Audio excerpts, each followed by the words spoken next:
নমস্কাৰ বন্ধুসকল, ৰিম্পিজ kitchen and beauty টিপছলৈ স্বাগতম জনাই আজি আপোনালোকলৈ লৈ আহিছোঁ মিণ্ট টি অৰ্থাৎ পুদিনাৰ চাহ।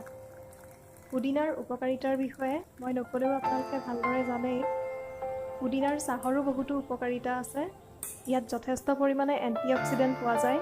ই আমাৰ বদহজম বা নাইবা গেষ্ট্ৰিক নোহোৱা কৰে, শৰীৰৰ ওজন হ্ৰাস কৰে, ছালৰ উজ্জ্বলতা বৃদ্ধি কৰি তোলে। ই আমাৰ ছালত হোৱা পিম্পলছ নাইবা শালমইনা দূৰ কৰাত সহায় কৰে আৰু মুখৰ পৰা ওলোৱা বেয়া দুৰ্গন্ধ দূৰ কৰাত সহায় কৰে। ইয়াক ঘৰত বনোৱাৰ পদ্ধতি তেনেই সহজ। পানীখিনি ভালদৰে উতলিবলৈ দিব। পানীখিনি উতলোৱাৰ পাছত ইয়াত পুদিনাৰ পাতখিনি দি দিব আৰু 10 মিনিটমান উতলোৱাৰ পাছত চেনি দি দিব। চেনিটো অপশ্যনেল হয়, দিবও পাৰে নাইবা নিদিবও পাৰে।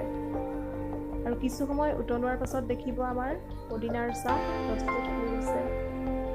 ইয়াক সপ্তাহত 2 দিন নাইবা 3 দিন ব্যৱহাৰ কৰক, নিশ্চয় সুফল পাব। ভিডিঅ'টি চোৱাৰ বাবে অশেষ ধন্যবাদ।